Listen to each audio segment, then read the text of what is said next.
What does a baby kick feel like?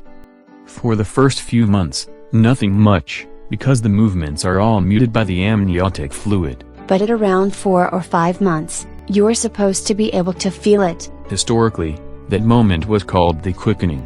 You say that and I think of the movie Highlander. The moment can be as dramatic for a mother to go, "Hey, I think I felt the baby kick." So what does it feel like?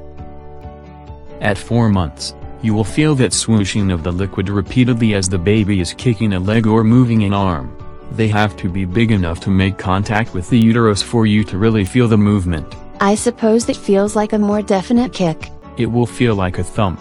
Whether it is a kick or punch or elbow, you don't know. You can guess that based on where the head is. The baby does flips for months, so the side movement you feel could be a kick this week and elbow next week. However, when the baby is a little bigger and you feel repeated large pressure points, that's the baby stretching against the uterus. At that point, I could probably see a handprint. You might see the skin come up a little from a fist punch or a knee to the stomach as the baby turns. This isn't sounding very good.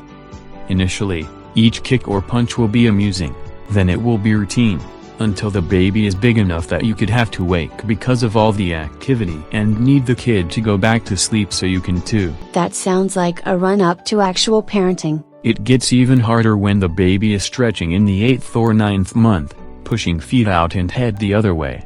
That you can see the skin stretching along with the baby.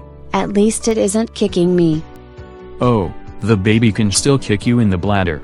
The harder part is when you kind of need to go and the kid starts doing these stretches, headbutting the bladder, so you have to race to the bathroom. And I thought having to go to the bathroom was frequent now. As the baby gets heavier, you won't want to lay down on your back for fear of cutting off blood circulation to your legs, but right now, you could lay on your back and feel some movement. It is already more comfortable on my side. If you lay on your side, the baby will sink in that direction too.